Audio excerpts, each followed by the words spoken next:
오늘은 화이트데이죠. 사탕 많이들 주고받으셨나요? 저는 무슨 날을 잘 챙기질 않는데 제 남편은 받는 것보다 주는 것을 더 좋아하나 봐요. 지난달 발렌타인데이에서는 분위기는 안 나지만 초코바에 한 박스를 주더군요. 포장도 없이. 이 무슨 날이 모두 상업적인 목적으로 만들어진 것이지만 이런 날 사랑하는 사람들에게 뭔가를 나누는 마음은 아름답지 않을까요? 자, 화이트데이는 일본의 사탕 과자 조합에서 매출 증진과 재고처를 위해 만들어진 것이라고 해요. 그것을 우리나라가 가져온 것이죠. 오늘 사랑하는 이가 아니더라도 가까운 이들에게 뭔가를 나누는 행복한 하루를 이어가시길 바라며 지그러운 채식생활 문을 활짝 열겠습니다.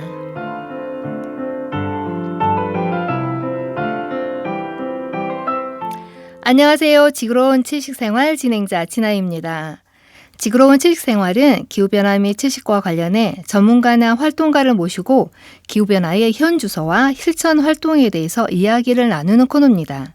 오늘은 농업 현장에서 농민의 목소리를 전하는 전농 전북도 연맹 사무처장이시자 지리산에서 농사를 짓고 계시는 정충식님을 뵙고 농업 분야의 다양한 이야기를 들어보겠습니다. 자, 만나기 전에 우리 음악 한 곡 듣고 돌아올게요. 채널 고정하시고 끝까지 청취해 주시기 바랍니다.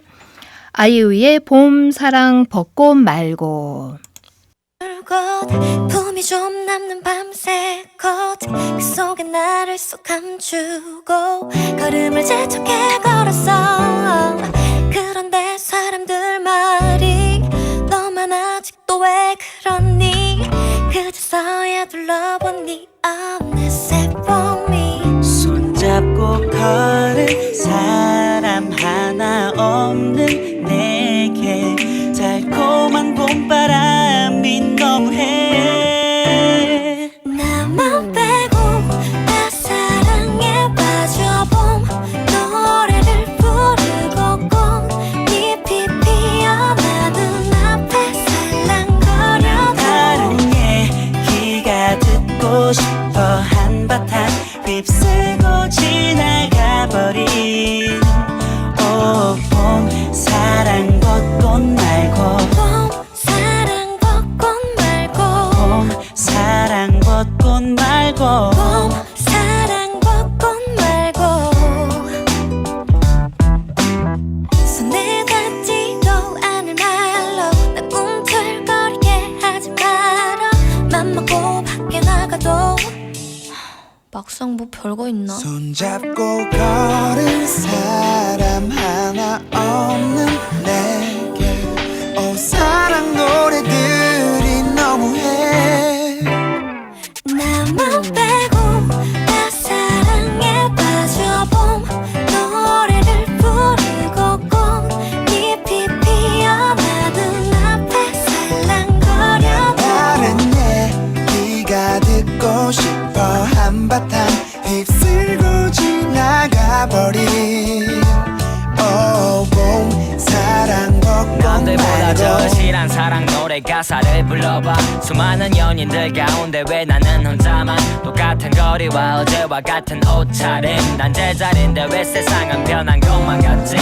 누군가와 봄길을 거니고 할 필요는 없지만 누구나 한 번쯤은 머물고 싶은 그런 기억을 만들고 싶어. 떨어지는 벚꽃잎도 엔딩이 아닌 봄이 시작이듯. 사실은 요즘 옛날 생각이 나.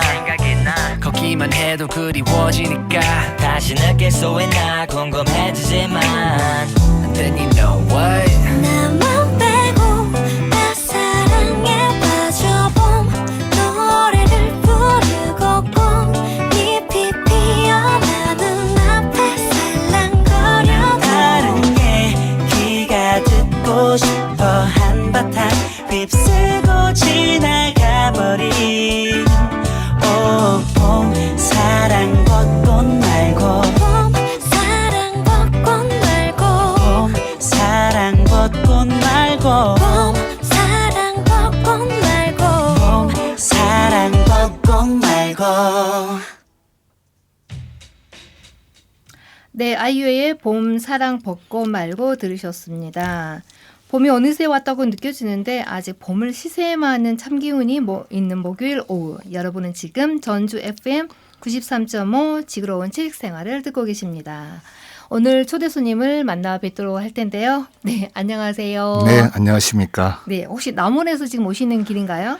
예, 저는 전북 남원시 산내면에서 농사를 짓고 있고요. 네. 아까 말씀하셨지만 전농 전북도연맹에서 사무처장을 맡고 있는 정충식입니다. 네, 반갑습니다. 이름이 발음하기가 아래에 네. 받침자가 있어서 좀 어렵더라고요, 저에게는. 아, 예, 이제 그렇습니다. 네, 오늘 여기 스튜디오에 나와주셔서 감사드리고요.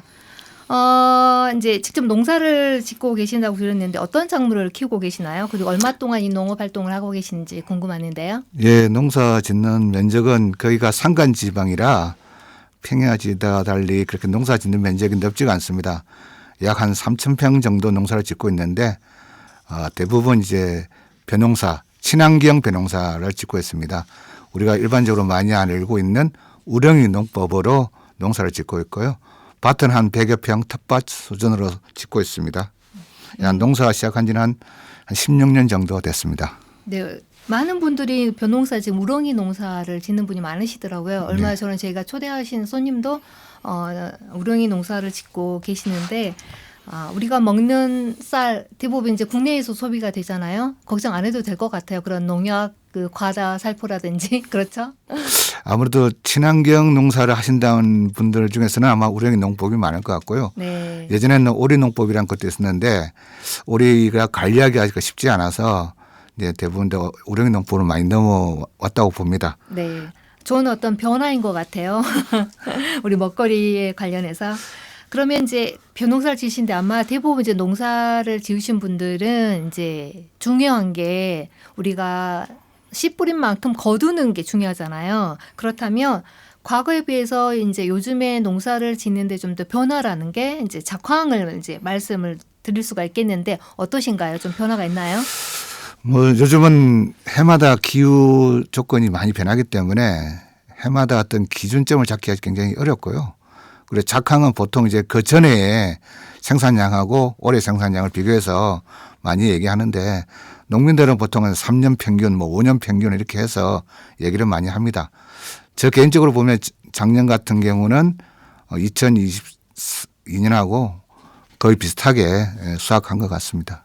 그렇게 기후변화에 크게 영향을 안 미쳤다고 볼 수 있는 건가요? 아니면 아니 그 어떤 농사의 양이라든가 농사의 방법에 따라서 조금 이제 각자가 기준이 다를 수 있다 생각이 들어요. 이것을 누구 한쪽으로만 딱 기준을 잡아버리면 워낙 농사의 어떤 종류라든가 농작물 종류가 많아서 뭐 쉽게 얘기가 어렵다는 걸 말씀을 드리고 싶은 겁니다. 아, 네, 그렇군요.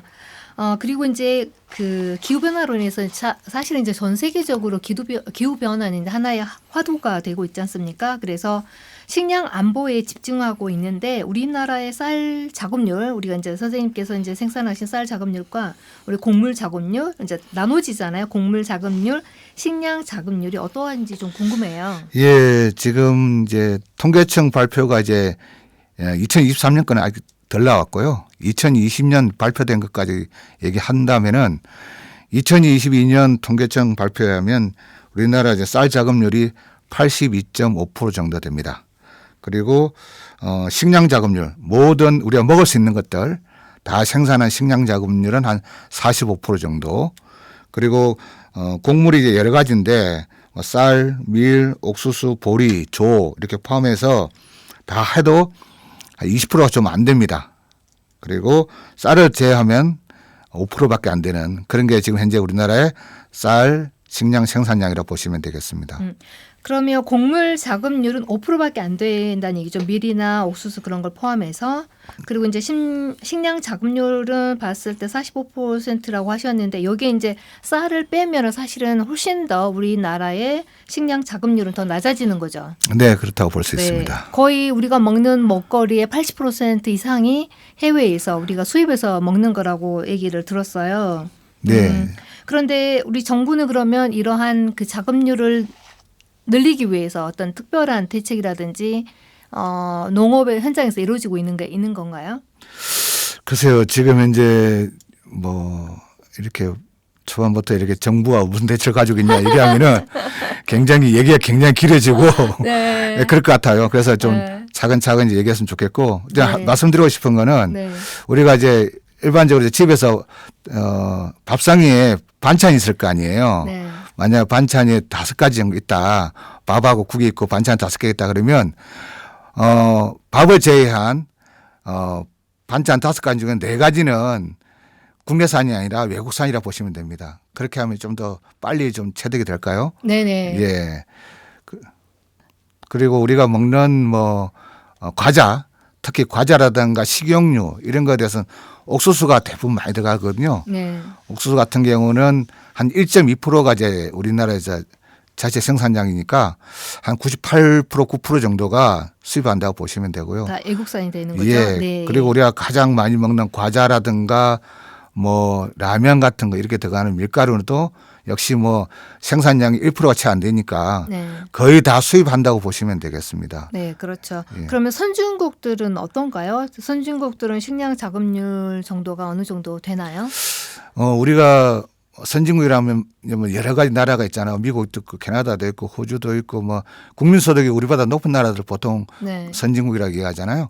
그리고 또 경제개발협력기구에서 OECD라 해서 대부분 다 이제 그 나라들을 일반적으로 이제 지구촌에서 어느 정도 사는 나라들을 얘기하는데 우리가 보통 OECD 국가들을 기준으로 해서 많이들 얘기를 합니다. 네. 우리가 그런데 우리나라 지금 현재 식량 아까 얘기했지만 자급률이라든가 곡물 자급률이 거의 꼴찌 수준이에요. 특별히 뭐 아이슬란드라든지 사막이라든지 극한 기후에 있는 나라들 제외하고는 일반적으로 농사를 짓는 나라들 중에서는 그 꼴찌라고 보시면 됩니다.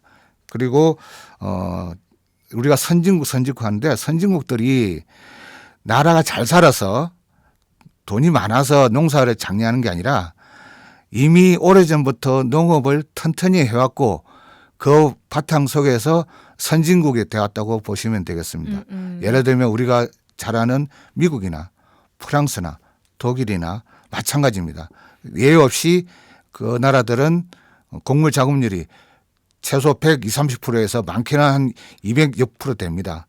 그래서 그 나라들은 우리가 알다시피 뭐 공산품만 수출하는 게 아니라 대부분 다 식량, 곡물 수출국들이에요. 네, 우리나라는 이제 그 20, 30년 동안 갑작스러운 어떤 이제 산업 발전으로 우리가 방향을 바꾸다 보니 사실은 농업을 좀 더 천대시하는 그런 경향이 있었던 것 같아요.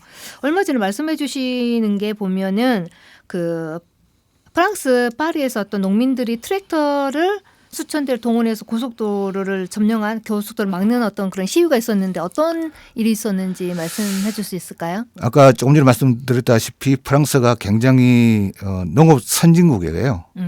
그리고 자금의 식량 자금률도 뭐 보통 200% 정도 가까이 되는 그래서 굉장히 수출을 많이 하는 농산물을 수출을 많이 한 나라인데 그런 나라조차도 농민들이 못 살겠다고 시위를 한 거예요. 그 이유는 몇 가지가 있는데 대표적으로 자국의 농산물이 수입하는 농산물보다 비싸니까 그러니까 경제적으로 굉장히 손해를 많이 본다. 네, 그런 그렇죠. 거, 예. 좀 싼 것을 우리가 살 수밖에 없으니까 예. 자국의 농산물이 팔리지 않는다는 얘기죠. 네, 어려움이 그렇죠. 있다는 얘기죠. 대표적으로 이제 우크라이나 러시아 그 전쟁이 있지 않습니까? 네. 그래서 우크라이나를 돕기 위해서 우크라이나 농산물이 이제 원래 흑해를 통해서 외국으로 이제 수출이 되는데 흑해 쪽으로 나가지 못하니까 육로로 해서 나오는데 그 중간에 있는 프랑스에서 그것을 가격이 싸니까 수입을 해서 시장 가격을 흐트려 놓은 거죠. 그러다 보니까 농민들이 굉장히 화가 많이 나 있는 거고요.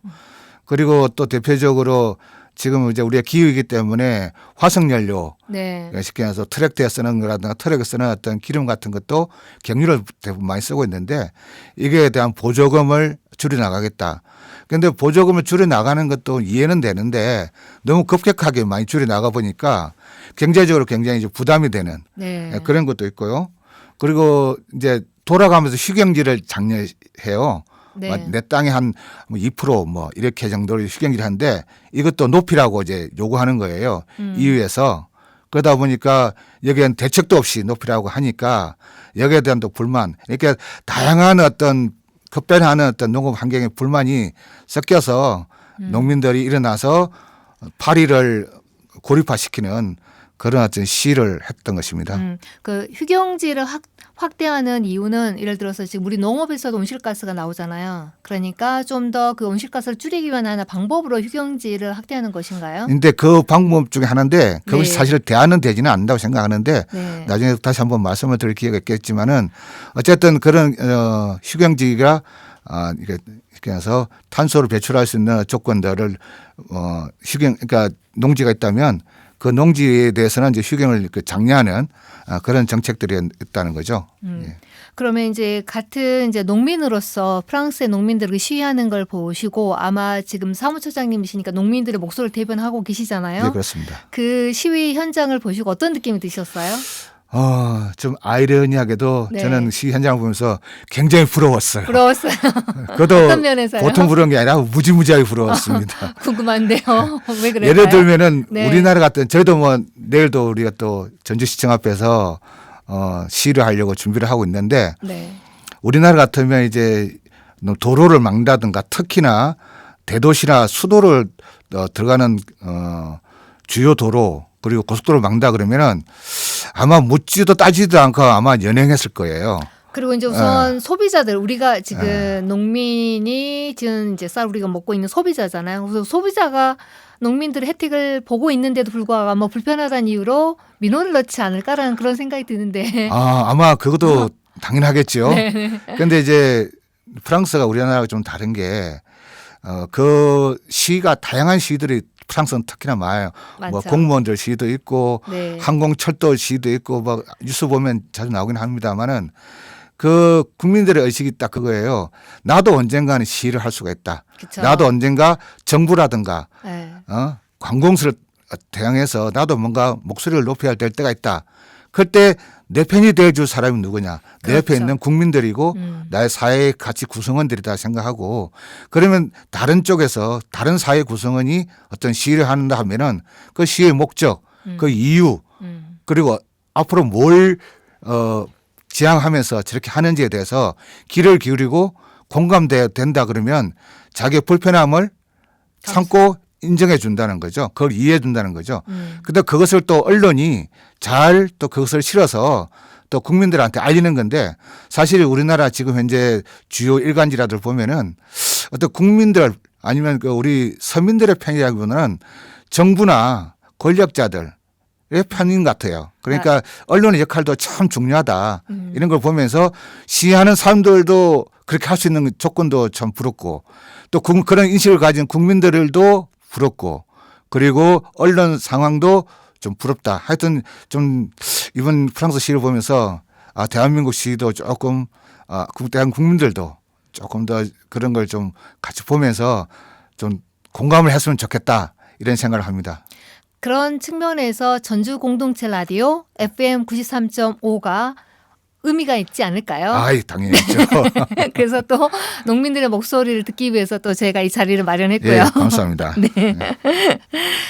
그렇다는 이제 프랑스 같은 경우는 이제 프랑스 혁명으로부터 해서 아까 말씀을 해주셨는데요. 우리는 이게 남의 일이 아니라 언제는 그 일이 내 일이 되거든요. 내가 그 어려움에 닥쳤을 때 누군가에게 손을 내밀었을 때 들어줄 수 있는 거. 내가 함께 연결해야지 나의 문제도 다른 사람들 연결해 줄 수 있는 거. 서로 연결되어 있다라는 거. 그 말씀을 정말 잘해 주신 것 같아요. 공감하고요. 아마 우리나라 이제 농민들이 그런 시위 있을 때 소비자인 우리의 주권은 도 해당이 될 것 같아요. 그래서 함께 해주시는 게 필요하다고 생각이 들고 방금 말씀해 주셨는데 내일 전주시청에서 시위 있다는데 어떤 내용을 가지고 시위하시는 건가요? 아무래도 이게 뭐 농사회로 별 상관없는 것 같아 보이지만은 지금 우리나라 농정이 굉장히 좀 안 좋고요. 그리고 윤석열 정부 들어서 뭐 농정뿐만 아니라 역사, 교육, 문화, 국방, 외교, 통일 뭐 다양한 분야에서 사실은 국민들의 목소리가 제대로 전달 안 되고 좀 독단적이고 독선적으로 이루어지고 있다 생각하고요. 이렇게 가다가는 정말 우리나라가 큰일 나겠다. 정말 이대로는 못 살겠다. 이런 목소리가 너무나 많이 나오고 있는 상황에서 여기에 대해서 정부한테 따끔하게 좀 혼 좀 정신 좀 차리라고 네. 그런 시위를 할 목적을 가지고 있습니다. 아, 내일 저는 함께 하지는 못하지만 응원하겠습니다. 네, 고맙습니다. 그리고 이제 우리나라 그 국민들의 이제 식생활에서 봤을 때 사실은 우리 이제 주식이 쌀이지 않습니까? 근데 네. 쌀보다는 육류 섭취가 훨씬 더 많더라고요. 육류 섭취가 많음으로써 그러다 보면 혹시 그 쌀 소비가 줄어들고 있고 쌀 소비가 줄어들면 생산도 줄어들어야 될 것 같다는 생각이 드는데 거기에서 혹시 수급에 있는 불균형이 발생해서 농민들이 쌀을 뭐 고생해서 쌀 생산했는데 가격에 문제라든지 여러 가지 그런 것들이 있는 것 같은데 이제 아까 말씀하셨는데 우리나라에 이제 농민들도 시위를 하고 있지 않습니까? 그런데 농민들이 시위하는 그 요구 사항이 무엇이고 그리고 정부는 이에 대해서 어떤 대책을 갖고 있는지 좀 궁금하거든요. 일단 우리가 좀 전제할 게 있어요. 그러니까 우리가 일반적으로 쌀이 많이 남아 돈다. 그래서 쌀이 수급이 불균형이다. 그리고 식생활로 쌀을 많이 소비하지 않는다. 그 이것이 맞는 부분도 있고 틀린 부분도 있어요. 그걸 알아야지 정확한 설명이 되고 해법이 나온다고 생각합니다. 대부분 다 정부는 지금 현재 쌀 생산량이 너무 많다고 지금 얘기하고 있는데 그것은 저는 거짓말이 90%라고 생각해요. 어떤 점이 네. 지금 우리나라가 인구가 한 5천 한 2, 300만 명 정도 되는데 우리나라 1년 쌀 소비량이 아까도 얘기했지만 작업률이 82.5%라고 말씀드렸잖아요. 2022년도가. 그러면은 쌀 작업률이 82.5%밖에 안 되는데 왜 쌀이 남아 돈다는 좀 말이 좀 이상하지 않아요? 네네. 그렇잖아요. 100%가 돼야 되는데. 그렇죠. 네. 근데 뭐냐면 지금 현재 우리나라에 쌀이 많이 남아 도는 이유는 수입하는 쌀이 많기 때문이에요. 주로 어디에서 수입하나요? 중국? 아니요. 일단 우리가 한 5개국에서 주로 수입을 많이 하는데 우리가 많이 동남아에서 태국 같은 나라들, 네. 미국 같은 나라들, 또 중국도 하고요. 그러니까 이제 쌀 주요 생산국들이 있어요. 예, 그런 나라에서 지금 수입을 하는데 그거에 대해서는 우리 정부에서 잘 얘기를 하지 않아요. 그래서 지금 그 양이 얼마나 되느냐? 40만 8,700톤이 네. 그러면 얼마나 되느냐? 우리나라 보통 지금 현재 매년 쌀 생산한 양이 조금씩 편차는 있지만은 360만 톤에서 한 370만 톤 그 정도 돼요. 네. 그러면 우리가 수입하는 쌀 양이 우리나라 생산량이 한 12% 정도 됩니다. 12%면 우리나라 지금 전라북도 쌀 생산량보다 많을 수가 있어요. 그러네요. 네. 그러니까 이제 그만큼 우리가 수입하는 쌀이 많은데 그 쌀에 대해서는 정부는 감추고 있어요. 그런데 이제 아마 청취자 여러분들께서도 우리가 쌀을 수입한다라는 것을 모르는 분도 계실 것 같아요. 그렇죠. 네. 왜냐하면 그에 네. 대해서는 잘 얘기하지 않거든요. 네. 언제부터 우리가 쌀을 수입하기 시작했냐면은 우리 WTO라고 국제무역기구가 있어요. 네. 그게 이제 1995년도부터 이제 협정이 발효가 됐는데 지금 계속 그 당시 이제 김영삼 대통령 때였는데 김영삼 대통령이 뭐라고 공약했냐면은 내가 WTO 체제를 이제 협상을 하는데 각 품목마다 산업 품목마다 수출을 하고 수입을 하잖아요. 네. 그래서 쌀은 막겠다 그랬거든요. 대통령직을 걸고 쌀을 수입하는 건 막겠다. 근데 그게 대통령의 헛공약이 된 거죠. 네. 그래가지고 쌀을 수입하게 됐어요. 95년도부터. 네. 그래가지고 매년 몇 %씩 점차 높여와서 처음에는 한 4% 정도 되다가 지금은 이제 12% 정도 때까지 양이 늘어난 겁니다. 그런데 지금 현재 WTO 체제가 아시다시피 강대국들 뭐 중국이나 미국이나 이런 강대국들의 어떤 쉽게 말해서 놀이마당이 되어 있어요. 자기들이 지키고 싶으면 지키고 자기들이 안 지키고 싶으면 자기들은 안 지켜요. 그래놓고 좀 힘없는 국가들한테는 자기들이 수출하기 위해서 자기들의 이익을 위해서 엄격하게 지킬 걸 요구하고 있단 말이죠. 그렇죠. 세계적인 룰의 규칙이 있는데 본인들의 편의에 의해서 강대국의 힘을 유시하는 거네요. 과시하는 거네요. 그렇죠. 그래서 네. 지금 WTO 체제가 약간 유명무실해졌다. 음. 이렇게 좀 말씀드리고 싶은데 근데 우리나라는 아시다시피 어떤 미국의 굉장히 어떤 예속된 어떤 경제적인 예속되는 어떤 나라다 보니까 WTO 체제의 어떤 약속된 것을 다시 재협상할 수 있음에도 불구하고 협상을 하지 않아요. 그것이 이제 농민들이 볼 때는 굉장히 안타까운 점이죠.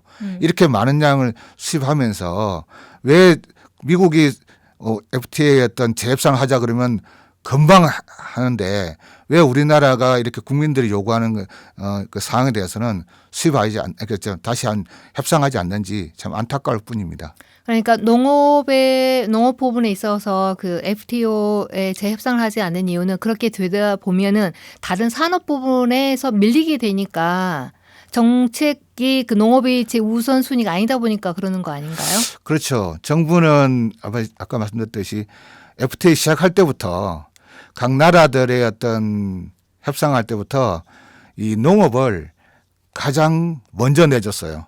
우리가 이런 부분에서 수입을 하겠다, 어떤 농산물을 수입하겠다 그래놓고 또 가장 깊이, 그러니까 퍼센테이지를 굉장히 높게 해서 시장 개방을 한 거죠.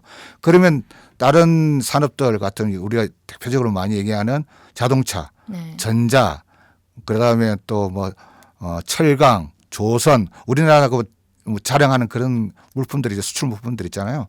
그런 대기업들이 막대한 이익을 얻고 있잖아요.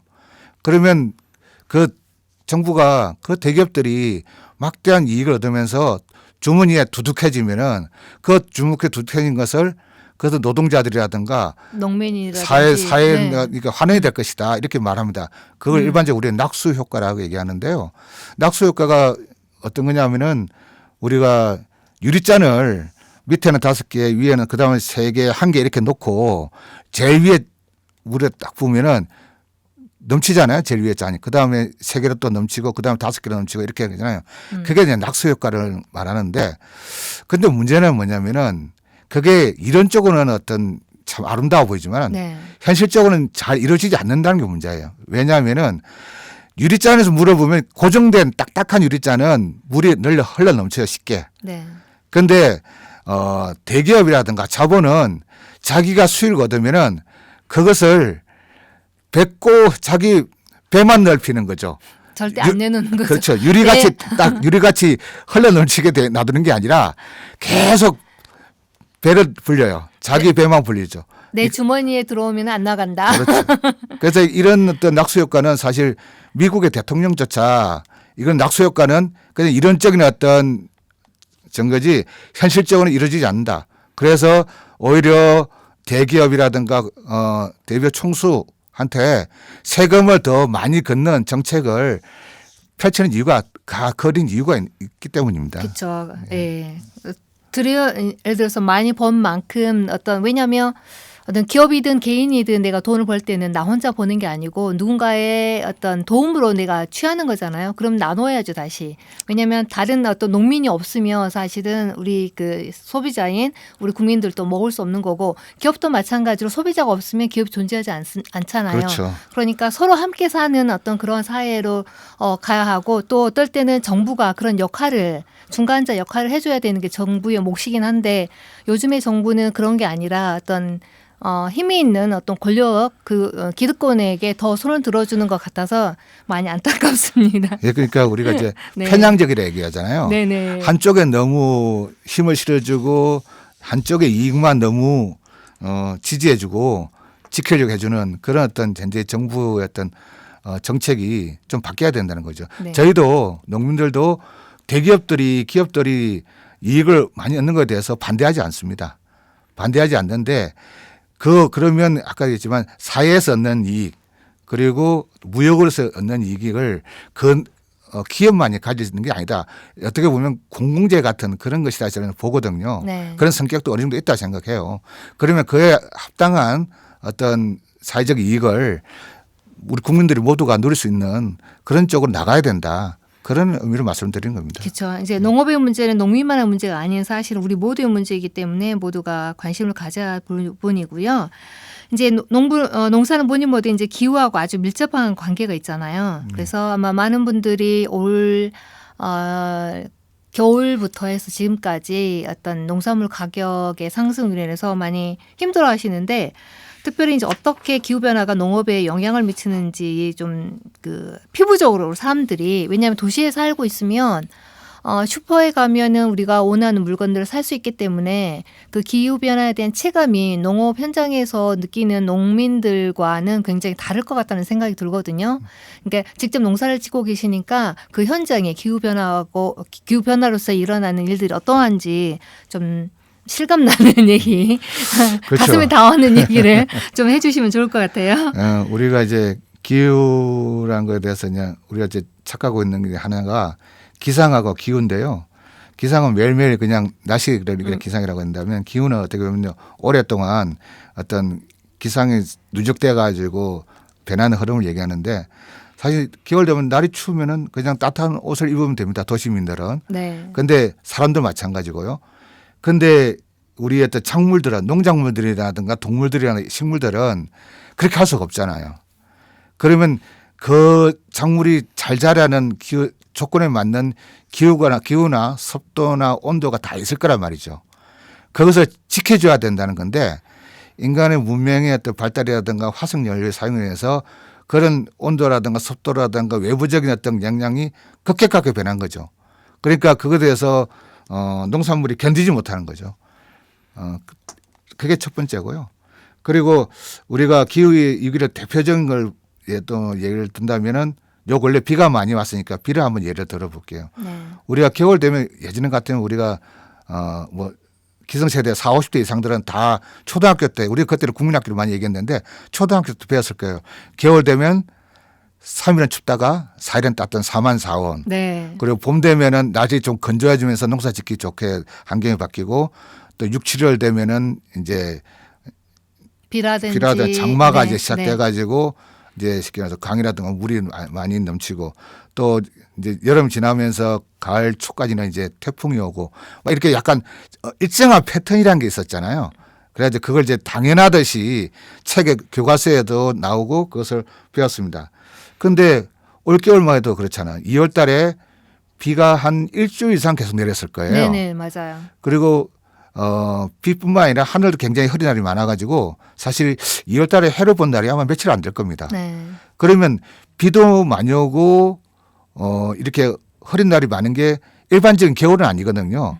겨울은 찬바람이 불기 때문에 바람은 차지만은 햇살은 있는 그게 일반적인 겨울 날씨인데 갑자기 이렇게 습도가 많고 땅이 눅눅해지고 그러니까 하우스에서 키우던 다양한 작물들이 있는데 이것들이 병이 생기는 거예요. 썩어 문드러집니다. 그러니까 그런 어떤 겨울 작물들이 요즘은 이제 뭐 딸기라든지 양파라든지 뭐 겨울 수박이라든지 겨울 마늘 이런 것들이 있는데요. 이런 것들이 썩어 문드러지니까 결국 시장에 나와야 되는데 나올 수 없을 때문에 자연스럽게 가격이 오를 수밖에 없는 그런 여건이 마련되는 거죠. 예, 그런 상황입니다. 네. 우리가 이제 시설 재배로서 이제 겨울에는 시설 재배에서 나오는 어떤 농산물들을 먹고 있는데 저는 그 비닐하우스 안에 있으니까 온도가 따뜻하잖아요. 그리고 대부분 겨울에 이제 그나마 비닐하우스를 이제 가동하는데 연료비는 좀 적게 들겠다. 연료비가 적게 드니까 우리가 먹는 어떤 농산물 가격이 떨어져야 되는 것 같고 그렇게 생각했는데 좀 이렇게 아니죠. 기사를 예. 뭐 보니까 우선 말씀하셨듯이 일조량이 비닐하우스에 있다 하더라도 어느 정도 일조량이 있어야지 비닐하우스 내에 있는 어떤 작물이 성장하는데 그렇지 못한다는 얘기잖아요. 지금 바깥 일반적으로 영하 10도라 기준을 얘기하다 보면은 네. 영하 10도인데 그러니까 비가 안 오고 날이 맑으면 비닐하우스 안에 있으면 굉장히 따뜻해요. 2중, 3중 돼 있기 때문에 굉장히 따뜻해서 그게 사실 연료비가 얼마 안 듭니다. 근데 영상 10도면 우리한테는 따뜻하잖아요. 네. 근데 작물들한테는 더 안 좋은 게 영상 0도 정도 됐는데 날이 흐리고 비가 온다 그러면은 연료를 엄청 많이 떼야 돼요. 비교하지 않을 때 영하 10도 때보다 몇 배나 더 많이 떼야 돼요. 아 그래요? 그러니까 우리는 왜 그냥 사람 기준으로 생각하니까 그런 거죠. 이미 그 작물들은 최소 20도, 30도 돼야 되거든요. 온도가. 그러니까 뭐 그들한테는 영하 10도나 0도나 똑같이 춥고 환경이 안 좋은 거예요. 그렇군요. 그러니까 우리 인간의 기준은 사람의 기준으로 자꾸 이제 작물을 바라보니까 네. 그게 좀 그렇지 않나 생각이 드는데 그게 아니다는 거죠. 결국은 가장 중요한 건 아까 했지만 햇빛 그리고 온도 그리고 습도 그리고 땅의 어떤 조건 땅이 눅눅하냐 좀 말라 있느냐 이런 조건들이 다 맞아야지 건강한 작물이 나올 수가 있는 겁니다. 그래서 지금 현재 땅이 여전히 좀 많이 좀 축축해요. 그러다 보니까 이제 봄에 이제 이 바깥쪽에 감자를 심어야 되는데 땅을 이제 시켜서 갈고 네. 두둑을 만들고 감자를 심어야 되는데 씨앗은 마련돼 있는데 감자를 심지를 못하는 거예요. 아, 지금 일단 그런 땅을 거예요? 갈지를 못하니까 질어서 음. 지금 그렇게 해서 감자 농가들도 지금 애를 많이 태우고 있고요. 아까 얘기했지만 하우스 농가들도 지금 그 안에 있는 작물들이 많이 지금 썩어 나가고 그래서 굉장히 지금 현재 경제적으로 어려운 상황에 좀 많이 빠져 있습니다. 그러니까 지금이 감자를 심어야 될 철인데 네. 땅이 눅눅해서 심지 못한다면 또 올해 감자 가격이 또 폭등하겠네요. 그거는 이제 모르겠어요. 앞으로 날씨가 또 어떻게 네. 되냐에 따라서 약간 늦게 심으니까 뭐 늦게 좀 생산하면 된다 생각하지만 근데 감자가 우리 하지 감자로 많이 말을 하잖아요. 네. 딱 장마 전에 이제 쉽게 말해서 감자를 수확하게 되는데 늦게 쉽게 해서 심기 시작하면은 수확하는 것도 약간 늦어진단 말이에요. 그러면 장마철에 딱 들어들 수도 있는데 그러다 보면 비를 많이 맞게 된다 그러면은 또 키워놓은 상태에서 그 땅 안에서 썩을 수가 있어요. 그러니까 이건 진짜 가늠하기 힘든데 이렇게 날씨 좋은 예년에 비해서 수확량이 떨어질 수 있다. 그렇게 가능성이 많다는 걸 말씀드리고 싶습니다. 그죠. 농사 짓는 건 정말 기후하고 너무나 밀접한 관계에 그럼요. 있는데 우리가 관가하고 있는 부분들이 굉장히 많은 것 같아요. 그리고 이제 시설 재배하시는 분들도 유류비가 또 높아 상승했고 그리고 또 시설 자재들도 가격이 올라서 굉장히 어렵다고 많이 하시더라고요. 그런 것들을 우리가 지금 사 먹고 있는 농산물 가격에 다 반영되는 것은 아닌가 생각하는데 그런가요? 일반적으로 우리가 농산물을 이렇게 이제 만약에 짓는데 하나 수박 하나가 우리가 그냥 10,000원이라고 한번 예를 들어볼게요. 네. 그런데 이제 이걸 10,000원이면은 뭐 우리 농가들은 굉장히 이제 적정한 가격이라 생각하는데 실제적으로 생산량이 많아지면은 가져가는 사람들이 여기도 많고 저기도 많이 생산되는데 가격 좀 내려 그래가지고 다운을 시켜요. 가져갈 때. 그러면 울며 겨자 먹기로 이제 한 6,000~7,000에 줘요. 그런데 그 생산이 그렇게 많이 돼도 왜 똑같이 소비자들은 비싼 가격일까 그런 의문을 많이 가지잖아요. 네네네. 예.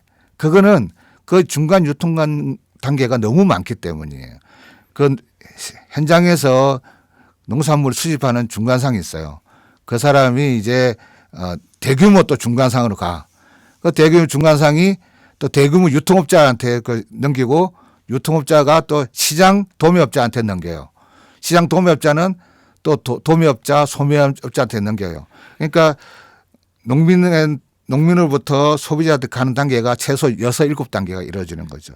그러다 보니까 우리가 6,000원, 7,000원에 농민들이 냈던 그 수박 한 통이 저기 가면은 한 2배, 최소 3배 이상까지는 뛰어서 가는 거죠. 그러니까 우리가 10,000원을 받던 농민들은 10,000원을 받던 6,000원을 받던 도시 소비자한테는 여전히 비싸게 일반적으로 간다는 거죠. 그래서 결국은 그러죠. 농민들이 이익을 좀 얻으려면은 그런 중간 단계를 줄여야 되는 거죠. 그것은 농민들뿐만 아니라 소비자한테도 이익이 되는 그런 시스템인데 그런 시스템에 대해서 약간 정부가 자꾸 손을 안 보려고 그래요. 왜냐하면 이제 그런 어떤 중간 유통업자의 어떤 힘이라든가 그런 것들이 굉장히 좀 세거든요. 네. 농민들보다 더 훨씬 세다고 보십니다. 그러니까요. 그러니까 그런 상황을 빨리 했던 이런 구조적인 문제를 깨뜨리지 않고는 뭐 좀 새로운 모두에게 이익이 되는 그런 어떤 유통 단계는 쉽지 않을 거다 그렇게 말씀드리고 싶어요. 그죠. 가격 상승에 대해서 그 단순히 뭐 기후 변화나 어떤 작황의 그런 결과물이 아니라 사실은 유통 시스템이 근본적인 문제가 해결이 돼야만이 그 소비자 또는 농민과 함께 같이 웃을 수 있는 그러한 사회가 되지 않을까 싶은 생각이 드는데요. 오늘 말씀 듣다 보니까 시간이 지나서 노래 한 곡 듣고 다시 이야기 나누도록 할게요. 네. 지금 여러분께서는 전주 FM 93.5 지그러운 채식생활을 듣고 계십니다.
다시 가다 보면 걸어가다 보면 어느 날 그 모든 일들을 감사해 하겠지.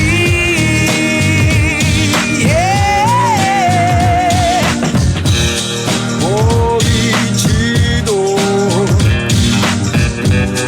않는 끝 지친 어깨 떨구고 한숨 진 그때 두려워 말아요.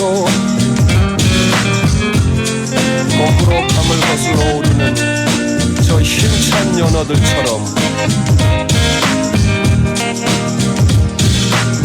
걸어가다 보면 걸어가다 보면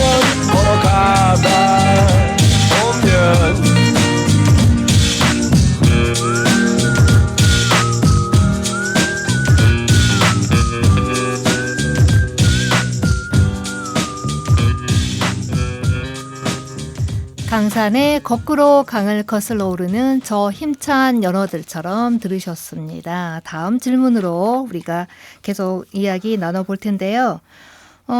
기후변화에 대해서 농민들은 사실 지금 정부가 농업 정책에 대해서 굉장히 미진한 것 같아요. 그렇다면 우리 이제 농업인으로서 어떻게 이 기후변화에 대응하는 준비를 하고 있고 또 그러기 위해서는 어떤 조치가 필요한지 네. 말씀 부탁드릴게요.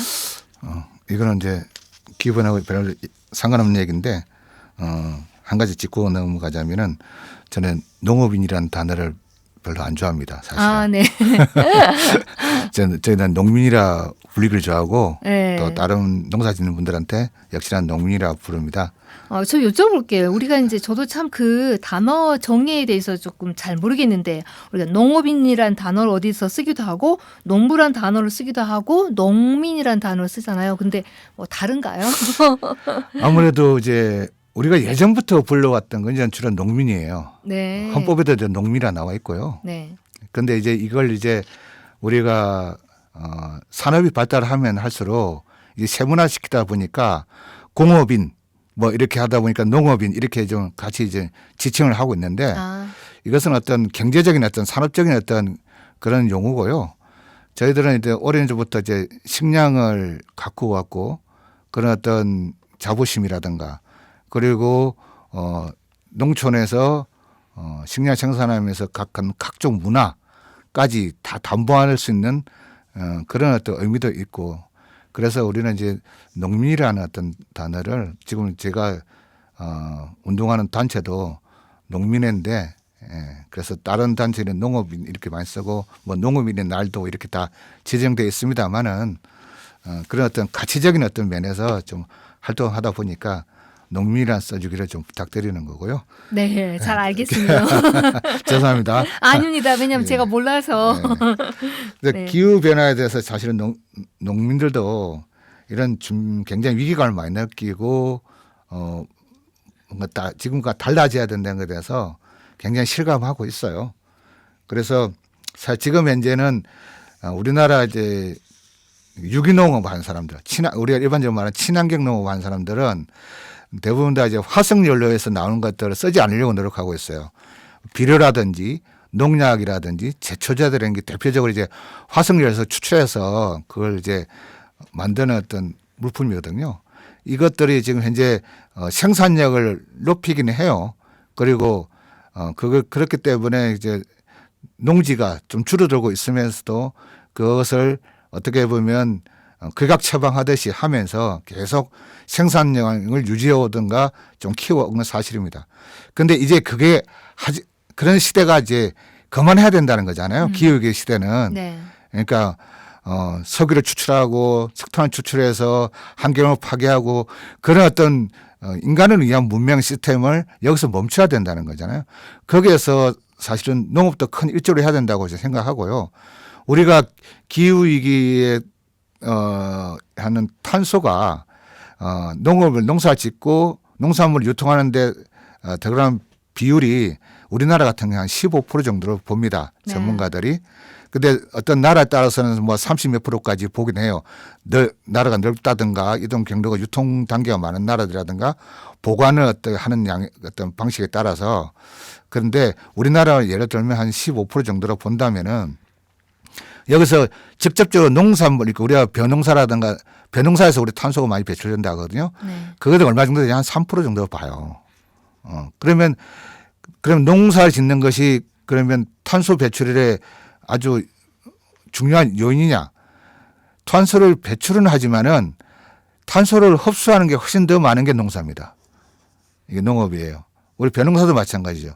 식물이란 건 탄소를 흡수하잖아요. 네.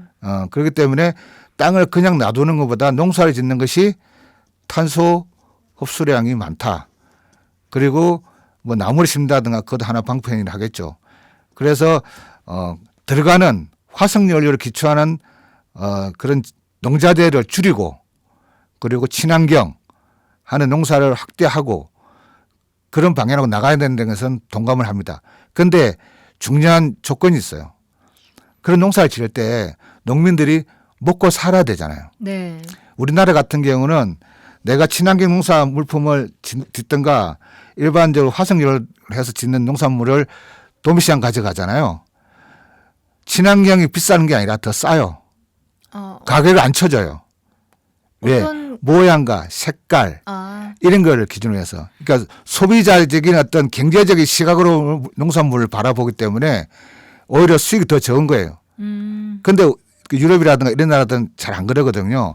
따로 이걸 친환경 농산물이라 해서 따로 매대를 두고 모양에 상관없이 색깔에 상관없이 어느 정도 일정 가격에 더 쳐줘가지고 그런 농사를 짓는 농민들이 좀 경제적 혜택을 보도록 하는데 우리나라는 그게 안 되고 두 번째로는 그런 농사를 지으면은 정부에서 뭐 세제 혜택이든지 직접적인 예산을 통해서 도움을 준다든지 또 피해를 입었을 때 예산을 들어서 경제적인 지원을 해준다든지 뭐 이런 어떤 보호 대책이 있어야 된다는 거죠. 그래야 내가 친환경 농사를 도전할 수 있고 이렇게 해도 가능하겠다는 그런 희망과 꿈이 있고 그러면서 바꾸는 거지. 너 굶으면서 너 손을 보면서 농산물 이걸로 바꿔 농사 기법을 바꿔 이렇게 한다면은 그럴 수 있을까요? 어렵죠. 어렵죠. 네. 마찬가지 우리 월급을 받는 분들도 너 이 부서에 저 부서로 가는데 너 저 부서가 중요하니까 그래서 네가 희생해서 월급을 좀 적어 가 이렇게 하면 가겠냐 이거죠. 가기 힘들잖아요. 그러니까 그런 거와 유사하다는 거죠. 그러니까 그런 보호 대책이 필요하고 필요하면 예산을 써야 된다는 거죠. 예산도 안 쓰고 너 보고 하라 그러면 농민들이 희생을 당하고 농민들이 경제적 손해를 보는 것은 당연하다고 생각하는 거 똑같잖아요. 그거는 일방적인 폭력과 마찬가지라 생각합니다. 그러네요. 일방적인 이제 폭력이라고 말씀하셨는데 우리 먹거리가 어느 농민 한 계층에만 해당되는 게 아니라 시스템대로 다 연결이 되어 있는 것 같아요. 방금 말씀하셨듯이 소비자가 이 친환경으로 인해서 생산한 농산물, 특히 이제 우리가 못난이 농산물이라고 하잖아요. 그것을 구매하지 않으면 친환경 농업을 하시는 분들이 더 이상 지속할 수가 없잖아요. 그렇죠? 그렇게 되면 이 기후변화 문제는 더 가소화가 될 거고 그리고 정부도 마찬가지로 그러한 친환경 농업을 하시는 분들에게 지원이라든지 어떤 그 판매에 있어서 어떤 유통구조에 있어서 어떤 변화를 줘서 소비자들이 쉽게 구매할 수 있고 그리고 소비자들의 인식 개선이 필요하는 그러니까 농민, 소비자, 정부 모두가 하나의 어떤 시스템에 지금 연결이 돼 있는데 그러한 근본적인 문제가 해결이 돼야지 아까 말씀드린 이제 농업 부분에서 나온 온실가스도 배출을 줄 수 있고 또 소비자들은 건강한 어떤 농산물을 이용할 수도 있고 이게 모두에게 득이 되는 그런 방법으로 조금 정부가 노력을 해야겠다는 생각이 드네요. 예. 참 쉽지 않은 문제이지만 조금 더 우리 소비자도 관심을 가져야 될 것 같아요. 못난이 농산물이라고 해서 이게 사실 못난이 농산물이 더 건강한 거잖아요. 더 깨끗한 거죠. 그런 인식의 전환이 좀 필요할 것 같다는 생각이 드네요. 그러니까 이제 우리가 실례로 보면 산에 가서 일반적으로 뭐 산에도 이제 여러 과실들을 우리가 따먹을 볼 수 있잖아요. 모르든 다래든 아니면 뭐 각종 어떤 과실들이 있는데 그 과실들 보면은 색깔이라든 이런 보면 그 본연의 색이 있습니다. 그런데 우리가 지금 기르는 각종 농산물이라든가 과실은 그 본연색보다 더 강조를 해서 만들죠. 인위적인 어떤 뭐 아까 얘기했지만 각종 항물을 섞어서 주는 건 사실입니다. 근데 그것이 건강하냐 아니냐 그 문제는 이제 건강하니까 그런 어떤 허용 범위가 있다 생각해서 그렇게 하는데 농법을 하는데 그건 뭐 별개의 문제고 그러니까 우리가 그런 어떤 식생활 어떤 문화 습관 이런 것들도 같이 우리가 항상 고민을 해봐야 된다 생각이 들고요. 또 한 가지 더 말씀드리고 싶은 건 기후 변화를 일으키는 탄소 배출에 대해서 그럼 어느 부분이 가장 많고 크냐 그 부분에 대해서 어느 정도 바뀌면은 사실 큰 효과를 볼 수 있는 거잖아요. 근데 대부분 이제 탄소 배출을 가장 많이 하는 것은 이제 아무래도 우리가 많이 느끼는 길거리에서 보는 자동차 같은 거. 에너지 산업에서 네. 이제 철강 그렇죠. 산업이 굉장히 네. 많죠. 철강. 거의 20%가 넘으니까 예, 예, 맞습니다. 산업 구조. 예. 그런데 그런 산업 구조인데 거기서 에너지는 어디서 가져오냐고죠. 그래서 제품을 만드는데 대부분 다 쉽게 해서 우리나라 같으면은 화력발전소. 화력하고 네. 원자력이잖아요. 네. 뭐 수력도 있습니다. 수력이 제일 적은데 그런데 그런데 앞으로는 우리가 알리백이라고 해서 네. 재생 에너지를 100% 쓰지 않으면은 무역과 수출이 힘들어지는 그런 시대가 지금 닥쳐왔어요, 사실은. 근데 지금 정부는 여전히 뭘 얘기하고 있죠? 원자력 얘기하고 있잖아요. 그렇죠. 문재인 정부 시대에 조금 시켜서 재생에너지 비율을 높였다가 지금 뚝 떨어졌어요. 그러면서 2030년대까지 재생에너지 비율을 높이겠다고 말과 행동이 완전히 반대로 가고 있어요. 정부의 어떤 에너지 정책, 특히 기후변화 관련한 정책들이 요연한 것 같고 사람들이 거기에 대한 정보를 얻지 못하고 있어요. 왜냐하면 언론에서도 그 부분을 다루지 않는 이유는 또 이제 국민들의 사실은 관심도 없는 부분도 있고 이제 국회의원들이나 정책 위반하는 분들이 크게 그 부분에 대해서 중요성을 두지 않은 것 같은데 이렇게 계속 그 재생 가능한 어떤 재생에너지 비율이 낮아지면 그야말로 우리는 수출해서 먹고 사는 나라로서는 우리나라 미래가 좀 암담하다는 생각이 들어요. 예, 그렇습니다. 걱정이 많고요. 이렇게 얘기를 나누고 싶은 질문들을 제가 여러 가지 질문을 준비했는데 시간이 없어서 더 이상 여쭈기가 어렵습니다. 저 오늘 여기 이제 전주 FM 93.5에 나오셨는데 농민으로서 소감은 어떠셨는지 마지막 간단하게 말씀해 주시고 제가 클로징 마무리를 하도록 할게요. 예, 한 시간이 좀 너무 빨리 지나간 것 같은데 다음에 한 번 더 기회가 있었으면 좋겠다는 말씀을 드리고 싶고요. 아까도 말씀드렸듯이 농민 문제는 그러니까 농사 짓는 농민들의 문제가 절대로 아니에요. 이게 농사 짓는 실제적으로 먹는 어떤 국민들도 문제지만은 이 시스템 구조적인 문제가 훨씬 더 크고 중요합니다. 그리고 이것은 다 실필줄 납필처럼 다 연결이 되어 있기 때문에 그래서 우리 농업이 당신 농민들의 문제고 거리에서 시위하는 사람들만의 문제라 생각하시는 말해주시 달라는 거. 그리고 내 입에 들어가는 것이 과연 어디서 나와서 내 입에 그리고 우리 가족들의 입에 들어가는 건지 한 번쯤은 생각해 보셔야 된다. 그것이 건강한 건지 건강하지 않는 것인지. 그래야지 그것이 우리나라 농업을 살리고 우리 국민들의 어떤 건강을 살리는 거고 우리나라 정부를 똑바로 만드는 것이다. 이런 생각들을 같이 좀 해 주셨으면 고맙겠습니다. 네, 우리가 먹는 것이 어디서 왔는지 다시 한번 생각하게끔 해 주시는 말씀이셨고요. 농민들만의 문제가 아닌 우리들의 문제로 한번 바라보고 도로에서 시위하시는 농민들을 보시면 응원의 박수 그리고 함께 참여해 주셨으면 더 좋겠다는 말씀으로 제가 마무리해도 되겠죠? 네, 고맙습니다. 네, 감사합니다. 와주셔서 다음 기회에 또 한번 뵙도록 하겠습니다. 네, 고맙습니다.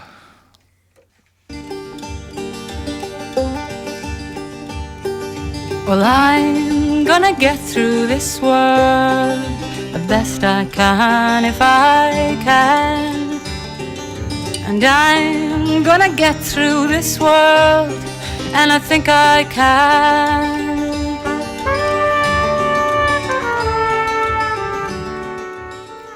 농업 현장에서 몸으로 마음으로 느끼는 한국의 농업 현실을 들어봤는데요.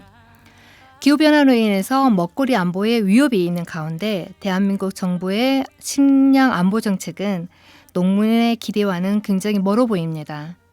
요즘 사람들은 휴대전화 없이 살 수 없다고 하지만 그 이전에 우리는 밥을 먹고 살 수 없는 거 아닐까요? 우리 생명의 근간인 농업이 바로서야 우리가 이 자리에 있을 수 있지 않을까 싶습니다. 지구로운 채식생활은 지구 환경을 지키는 것이 곧 우리를 지킨다는 믿음으로 여러분을 만나고 있는데요. 매주 목요일 2시 여러분과 함께하고 있습니다.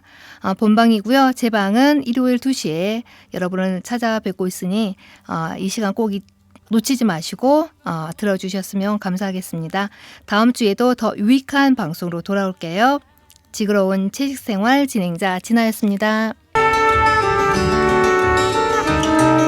Well, I'm gonna work in this world the best I can if I can.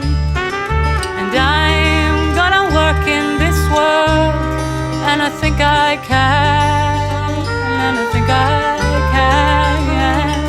I'm gonna get through this world the best I can if I can.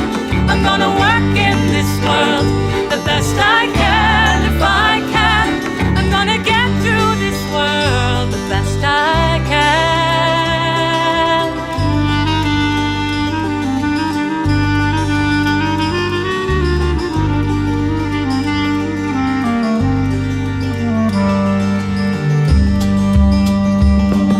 Well, I'm gonna walk in this world the best I can if I can. And I am gonna walk in this world, and I think I can.